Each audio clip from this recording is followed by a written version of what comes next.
Welcome back to the Mob Mentality Show. My name is Austin Chadwick and co-host is Chris Lucian. And super excited to have some fun today with Eddie Bush. We're going to be hitting some topics core to us, benefits of improvements, why we don't improve and how can we improve. And so before jumping into those topics, Eddie, do you mind giving us an introduction for yourself? Hey, yeah. My name's Eddie Bush. I've been in software for a few decades. Last 5 or so years, I've been more into technical coaching. Not really, just coaching. I do tech, I do process. I'm a little weak on product yet, but I have aspirations, right? So grew up in Unix and C, a lot of Java, more and now I do Vue, Angular. I just do it all. Especially if you put me in an ensemble, let's just go. I don't care. That is not the obstacle. Nice. Love it. Good stuff. Yeah. So ensembling, coding, awesome stuff. But today we're talking about benefits of improvements. So what were you thinking here to get us kick-started? Yeah, and so again, like we were talking before things started, that things have really tanked this year from the beginning of the year, and it's picking up a little bit with regard to change management and transformation. I think a lot of it is there's people don't really understand what they're getting. It's like, if I pull on the TDD lever, how far do I want to pull on that? How far do I want to pull on the continuous integration lever? What does that get me, right? And I more and more I tend to think of things through the lens of I'm a Dave Farley fanboy. I'm also a Mob Mentality fanboy, right? But and so if you go and Dave, I love Dave is always throwing the door report at people, right? And so what do you get? You get 44% more time spent on features, new features, 50% higher market capital, 8,000 times faster deployment lead time from the time you commit until the time you've got something live in prod, 8,000 times faster, right? Less time working on security defects or change failure, less time spent on unplanned work or things that rework. But, as technical people, we tend to focus on these technical practices and we focus in and we're like, XP's the way, baby. And it's not saying it's not, but really, I think it's important that we keep a laser focus on, like, we're living a layer cake every day, right? And the base of it is technical responsiveness. But on top of that, then the reason that we care about that, the reason that's so critical is because really what we're trying to do is we're trying to lean into this product mindset, right? It's the product thinking, it's the product level that puts us in a market position, or that, that really, that's where our competitive advantage is at, right? So so you get rapid experimentation, outcomes over outputs, right? Impact. When we talk about technical responsiveness or the things that go into that, I think we lose track of that a lot. But then, that stuff's not even important, right? It's the stuff above that that's important is retaining customers, right? This technical responsiveness, keeping a good product mindset means that we're serving our customers better. The easiest thing you can do to get security in your business is to serve your existing customer base better, right?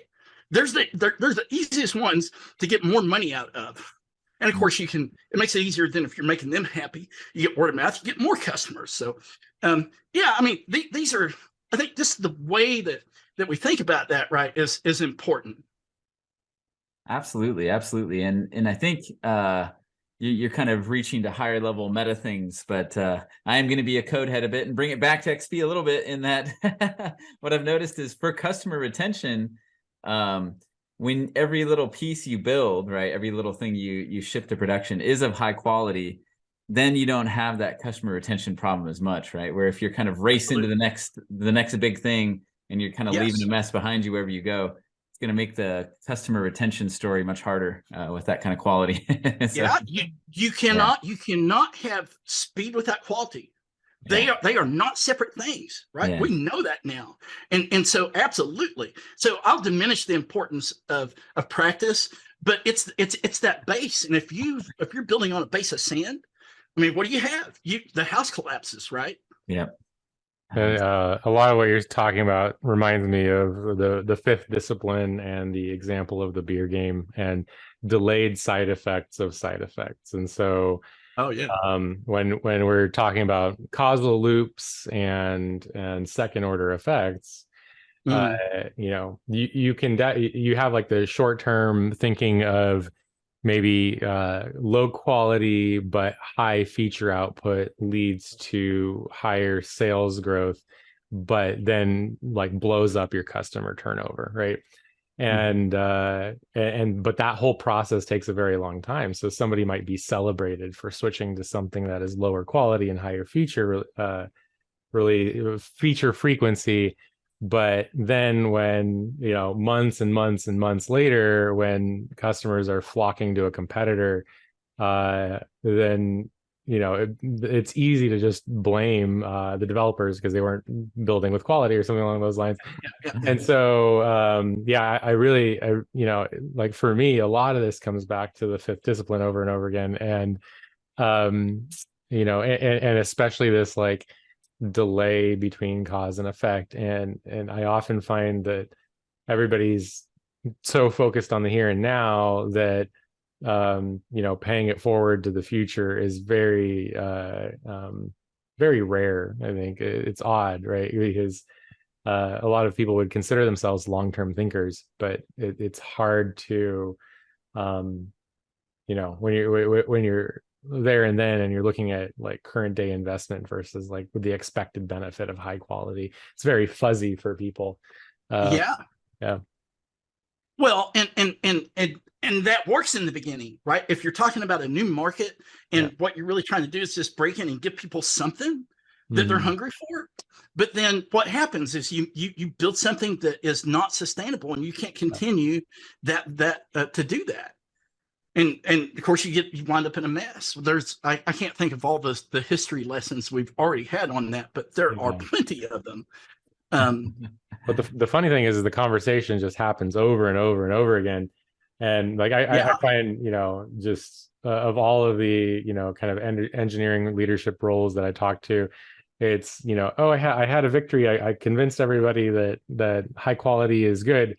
And then, you know, months later, they're saying like, oh, well, I was pushed into lower quality and now it's causing more bugs. And that's just because the demand on the role has changed. And so I almost see this oscillation because, you know, it's kind of exactly what fifth discipline talks about. It's like, you know, you start investing in quality and you get some good stuff, and but people want things faster, and so then it like goes down to low quality, but then the bugs come in, and then it kind of goes up to high quality and low quality, and it just oscillates back and forth because there's like this like cost savings mentality versus this like investment and quality mentality, and they're constantly at war with each other. It's like taking vitamins, right? Yeah. Like when you've been taking your vitamins, you've been taking your supplements, and you just do it, you don't really notice what they're giving you. But if you stop taking them, you're going to start feeling it, right?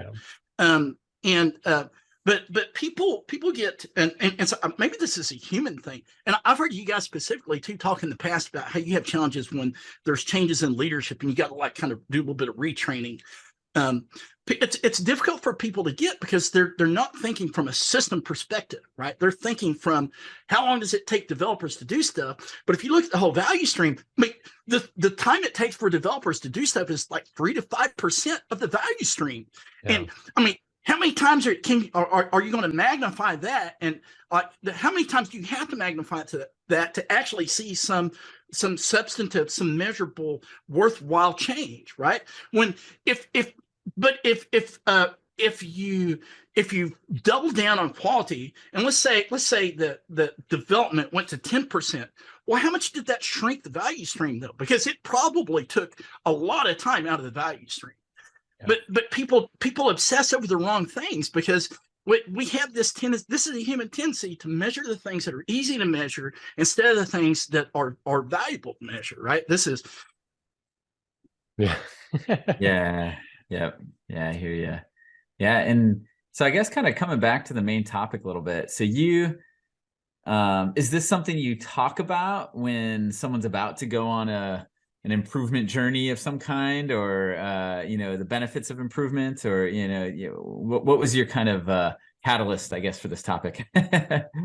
Yeah, I mean, I think this is stuff that people need to hear, right? And I don't know, people listen to different things, but this is it is stuff that I try to coach people into. Yes, absolutely. Well, if I'm talking to a team or management, the higher up the food chain you go, the higher up that set of layers you want to go, right? Because if you're talking to, well, the more senior management you're talking to, the more they're caring about like the stuff toward the top of the stack. They're sitting there thinking, oh man, our customers are pissed off because our customers are angry with us because we can't get such and so out. Like, oh, how do we do that? Right. And but it comes down to, as you were saying, Austin, it's in the minutia. The devil's in the details. And if you don't take care of those little things, you don't have anything having your back. When you work small with TDD, you're practicing things like continuous integration, constantly, like you might get broke for a couple of minutes, right? But constantly, like you're good, you're shippable, it's high quality, nobody's going to be, and it's amazing. It's amazing. It's interesting to me when like you sit down and you start helping people understand the value of test protection and refactoring and how to refactor and create cohesion and when you show them what good testing enables in terms of responsiveness, it's amazing. The lights just come on, but people don't get it until somebody said, you can't. It's not about drinking the Kool-Aid. You got to get infected by somebody. You got to.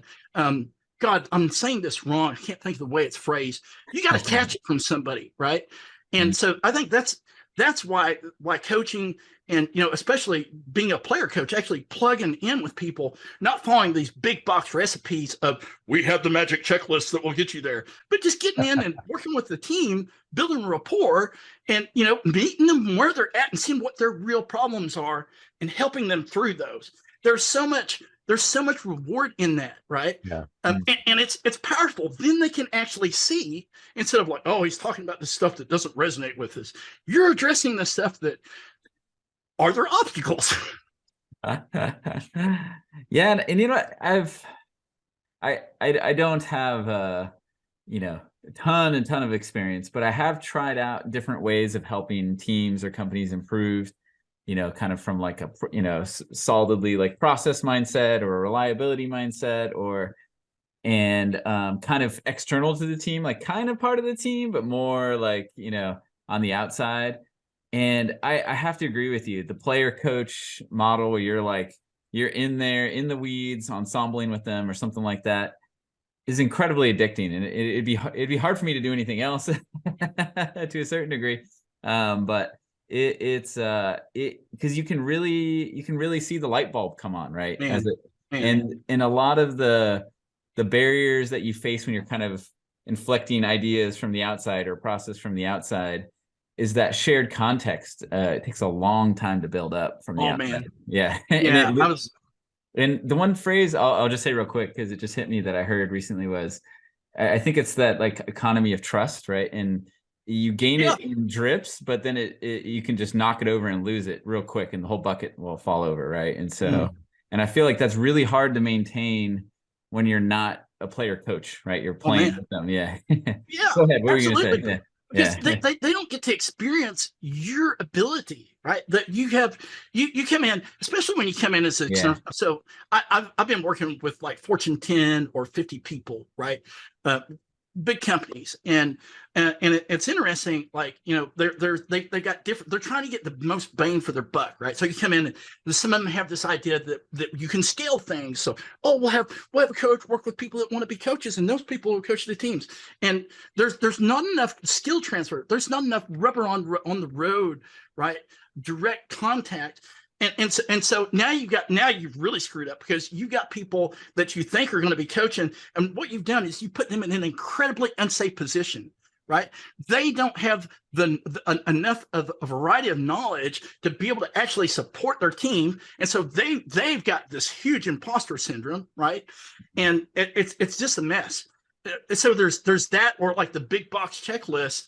I don't know. It's interesting to me how many of all the people out there doing change management, how many bad approaches there are. And then you talk to like the tiny guys that are just like struggling to get going in change management, and they've got it figured out. You know, it's like, let's go sit down and work with the team, and we'll do that for like 4 to 6 weeks, and we'll do it just like they do it. We'll document all the stuff that hurts, and then we'll get together with the team and we'll say, hey, here's the stuff.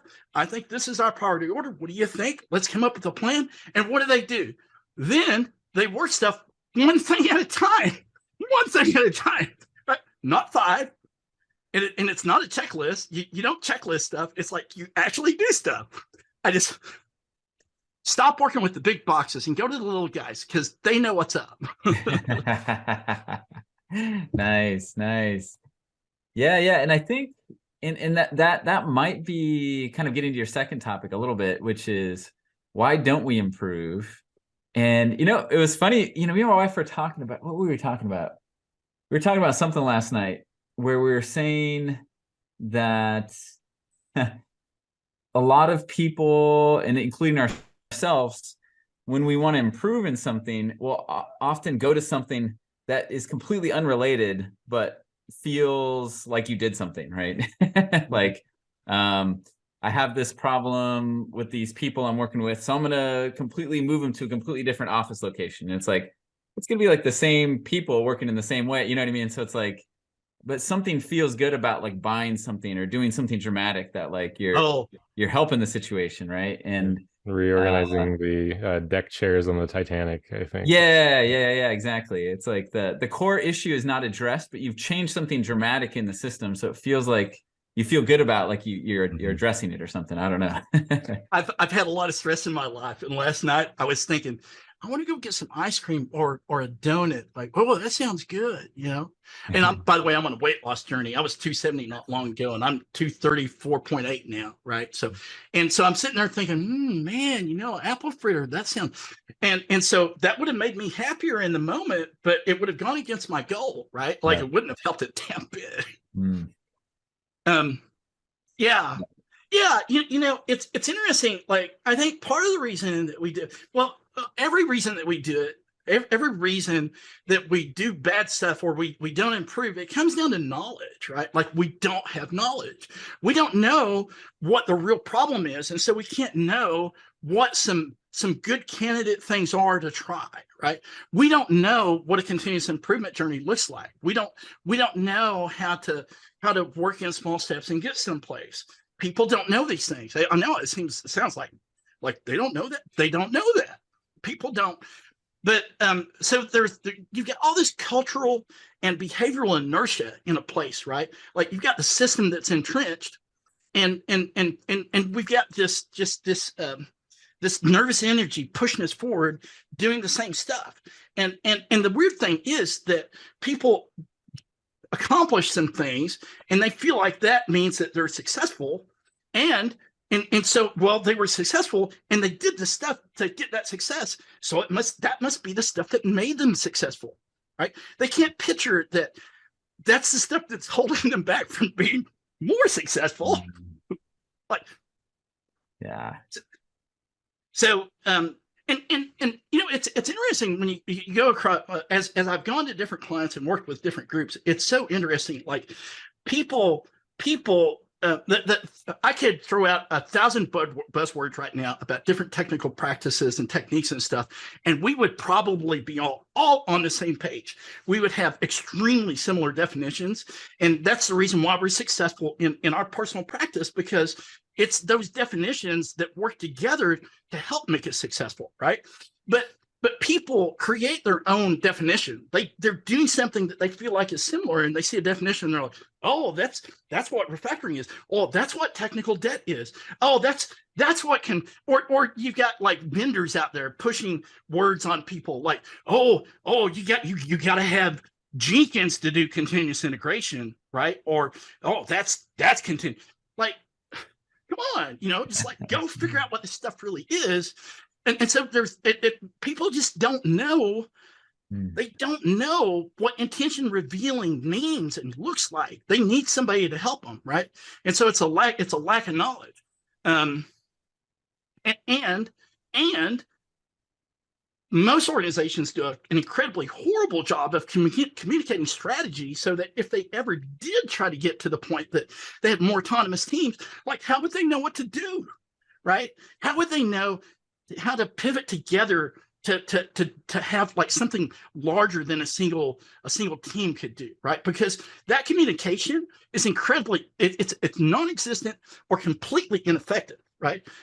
Very few companies do it well. And so it's a huge mess. I mean, they don't know what their strategic focus should be.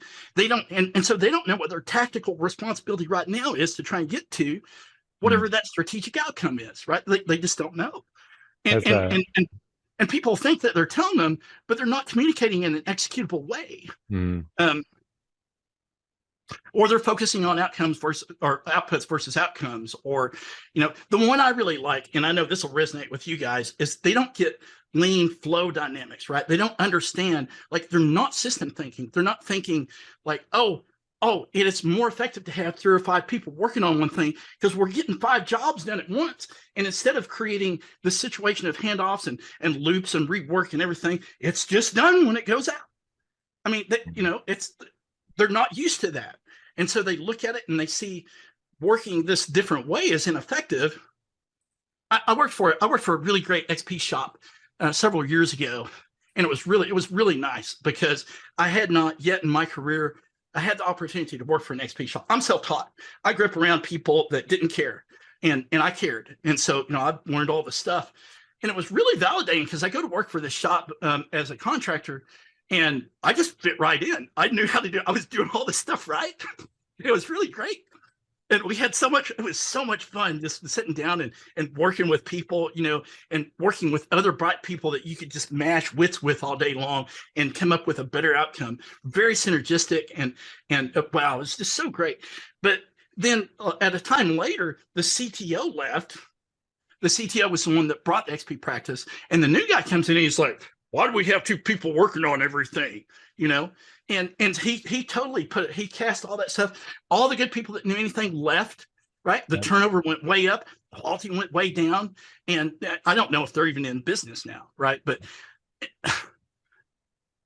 yeah, it's almost I think good, entropy is consistent in XP, and it takes a lot of work to keep it going. I've noticed, and so you have any sort of turnover, if people are straight out of college, they've never learned XP before, if they've come from an XP shop and want to keep practicing XP,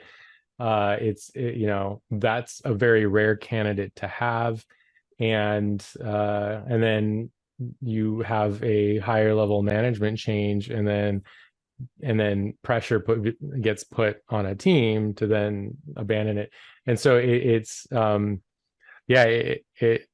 even though I guess all of the common knowledge is out there, I think Taylorism still prevails, from a management style. And so I think that probably business classes are still teaching forms of Taylorism in different classes and things like that. So it for me, it almost feels like it starts at the initial education level and then gets passed down through people that, it's very, very hard cycle to break, and it's going to take, probably decades more even to get there. Right. Yeah. Go ahead, Austin. No, please, you go first. I was just going to say, it'd be great, like, if we could get more of a modern practice into universities. And I know some universities are trying to lean into some things, but if we could get more in there, I could see that as a way, and I don't know, you got guys like Bob Allen that are out there doing this stuff every other weekend, well, not every other weekend, but people out there, and I've joined in with, you guys had Gregor Riegler on the other day, right? Yeah. And then so I haven't gone and played with them for a second, but that's fun. And then we've got a thing that we started doing with Stephen Diamante and Luca Leva and Cindy Turpin, which we've kind of been missing as much as we've hit, but starting to do a stream on Saturdays to kind of let people see what it's like to work together in an ensemble, the conversations, and being able to prioritize. So, but we need more of that, right? And we need a way to, I don't know how you spur an interest in people that don't have one yet to help them. It's because really what we're saying is it starts with awareness, right? You've got to have an awareness, and then you can develop an intent to do something different. But the awareness, that initial awareness, I don't know how we spark that in people that aren't already looking, who haven't already been sparked, right? It's usually an XP practitioner is somebody, I think that, an XP practitioner is born when they believe in continuous improvement, but and are proactive and have had a horrible experience in their existing environment. And it's like I think that's typically, or they come from an already XP shop and they started their career there. And what I've seen there is the grass is greener on the other side. They're more likely to leave an XP shop even though it's a bad choice. And so these are a couple of patterns that I've noticed just regarding that. So, really interesting. Yeah. It's interesting. Well, but then they come back and they're full Jedis, right? Yeah, exactly. We had one of our junior level developers ended up leaving, and they started their career with us, and they're like, oh yeah, it'll be really interesting to see another environment. I'm like, well, if it doesn't go well, then reach out or something. And then later on they tell me that they became the basically the top trainer of test-driven development at their company, because this person was the only person that knew about TDD across the whole company, and so they actually became a change leader within their organization because they were the only person that understood any of it, from being a junior level developer for a couple of years at another environment. So I see that happen actually more often than not in those cases. Yeah, it's actually kind of exciting.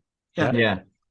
And then, of course, I mean, we can't forget safety, right? When we're thinking about reasons that people don't improve, because when I first got into coaching, I've always had great empathy for developers and teams, right? Because that's the environment that I lived in, and I've made a practice of staying the hell out of management.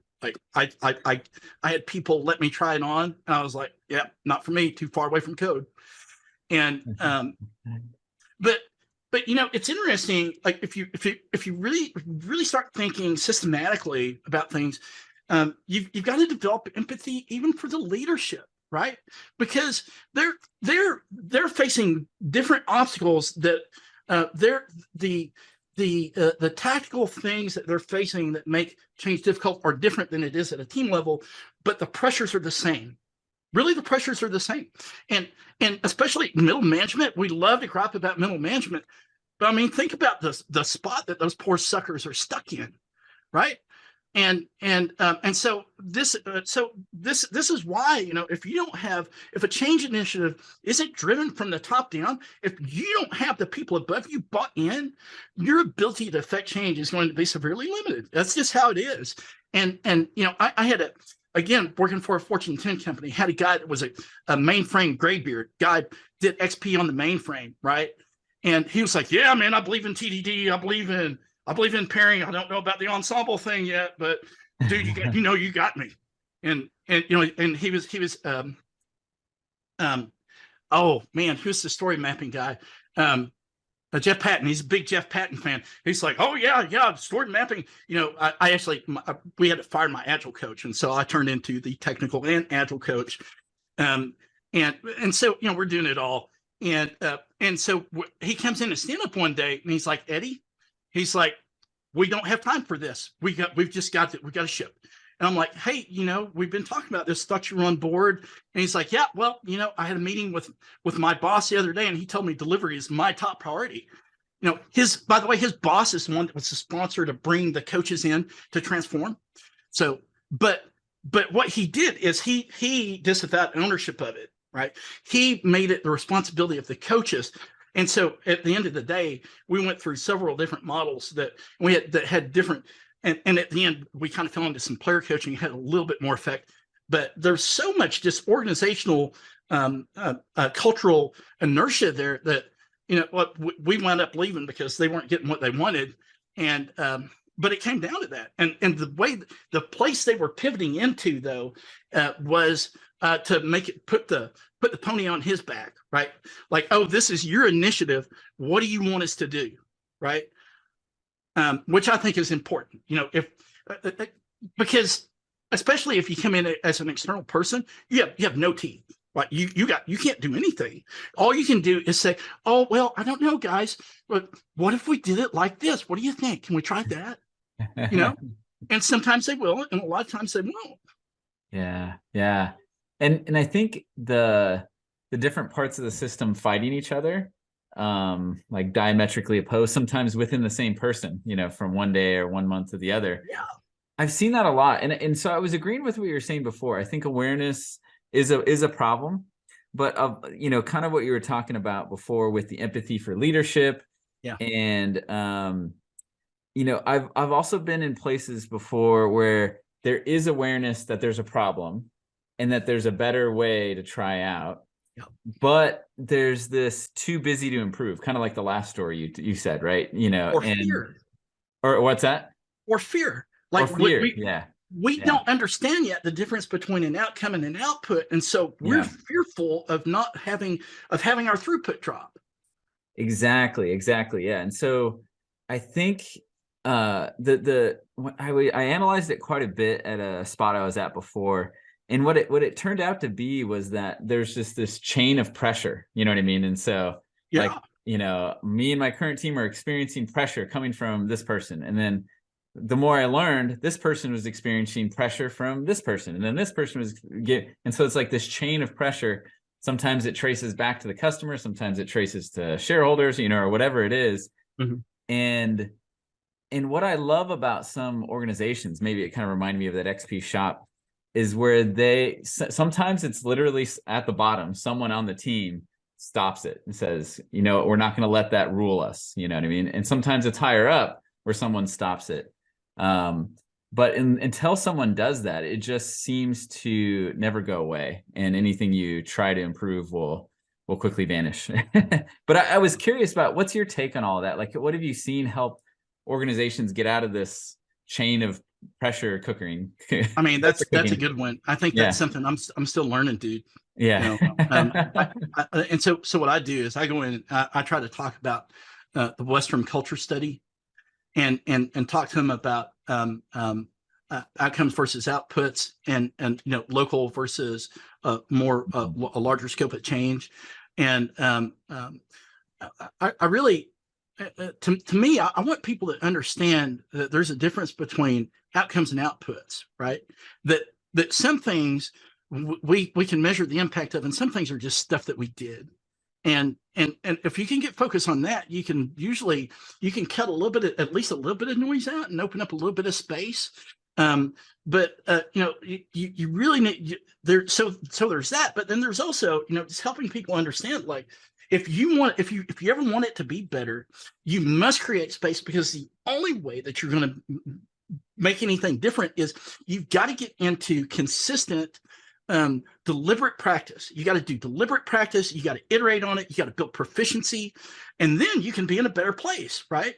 So if you can cut some chaff out, if you can identify the chaff from the wheat, and you can cut some chaff out, then, you know, you can create a space for things like deliberate practice, so that you can really build yourself into a better tomorrow.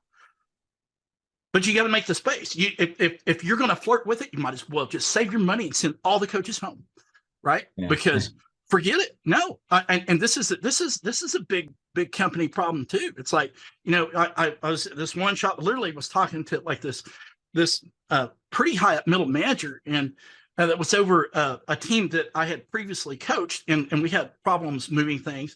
And I was talking to this person, and I was like, well, you know, we've been working on this thing, trying to get people to understand like code smells. And there's been a lot of work that goes into this, and we made it easier and easier for them to get into. And we lowered it down to where it was just like 5 hours a week for them, and they still couldn't do it. And here, this person is saying, well, we just need to make it easier for them. We need to make it, like make it to where they can spend like 5 minutes here and there on it.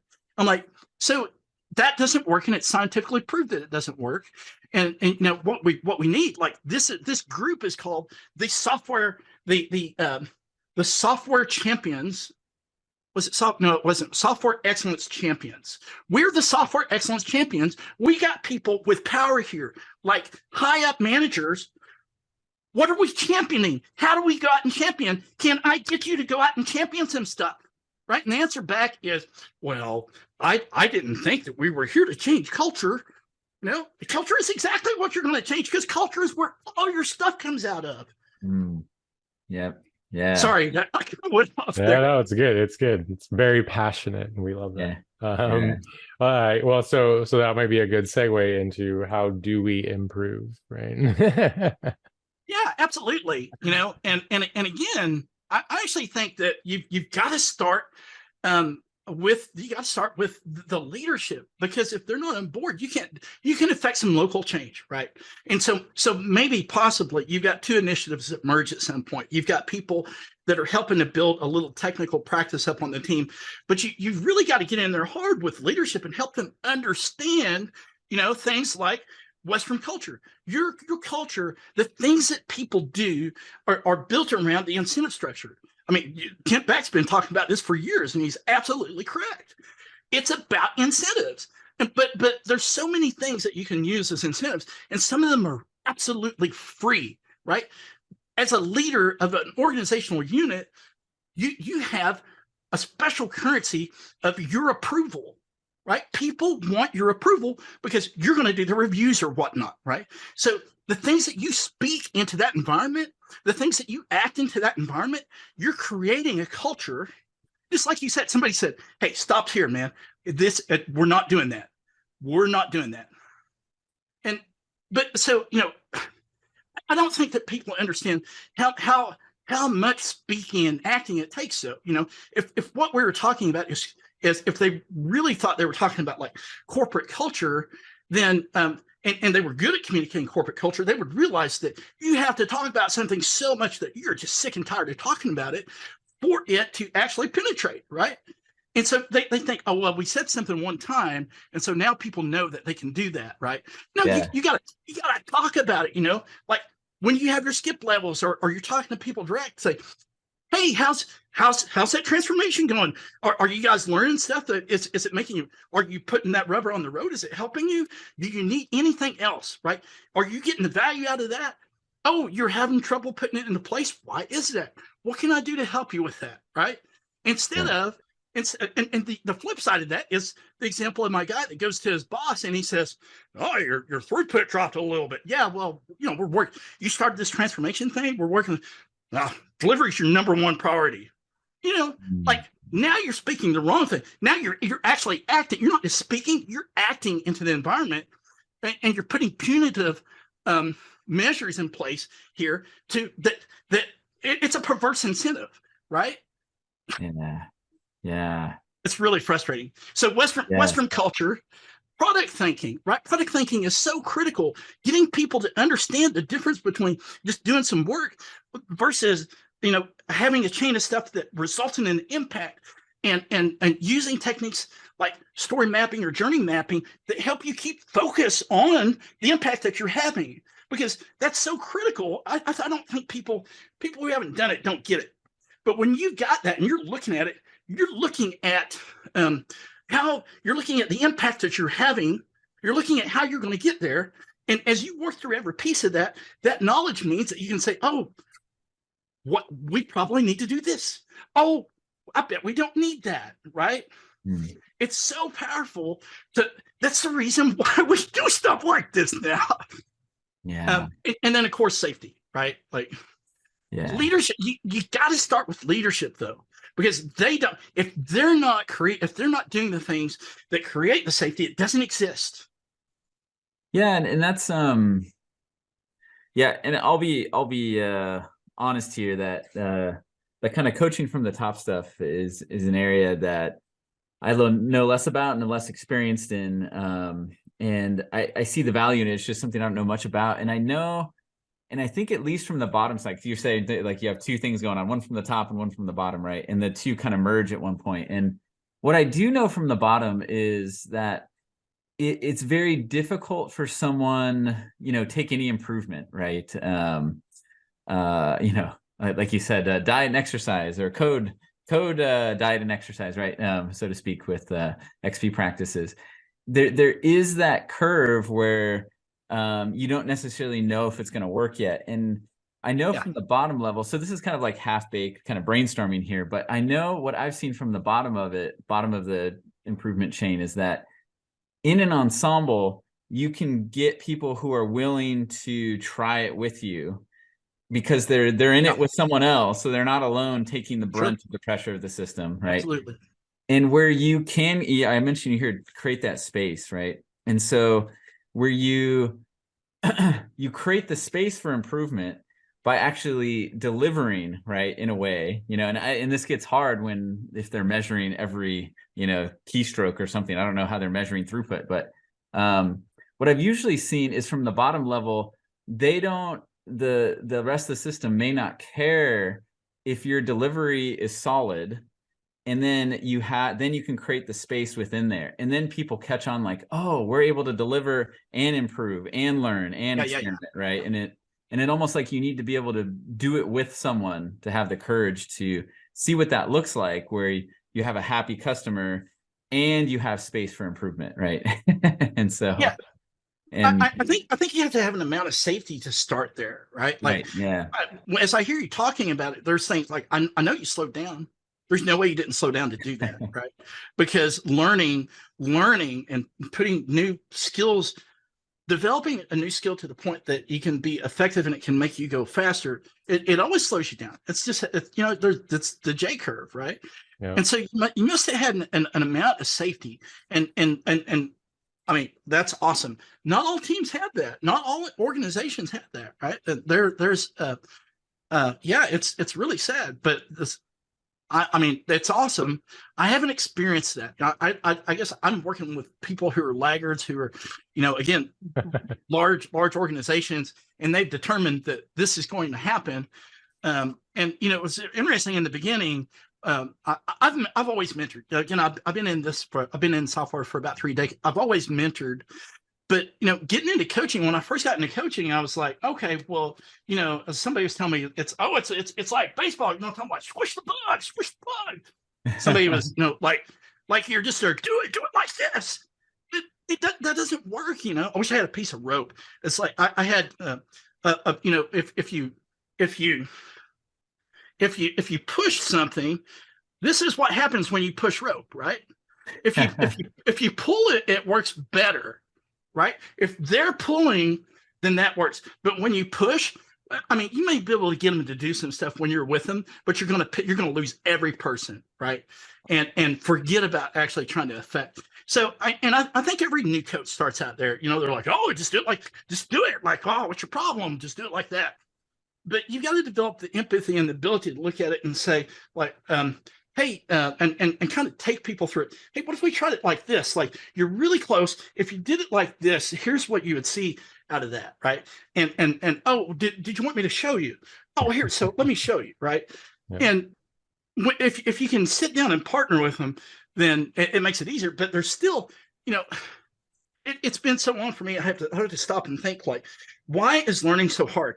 And you stop and think about, well, the first thing you do is you're like, okay, I'm going to do the thing. And then your next thought is, not like that. How was I supposed to do this? Oh, I was going to do it like that. Okay. Right. And now when you've got a bunch of people together, it's much easier because you can, the ensemble can help you through it. Right. If you got a coach there, somebody that really knows what's going on, they can help you through it.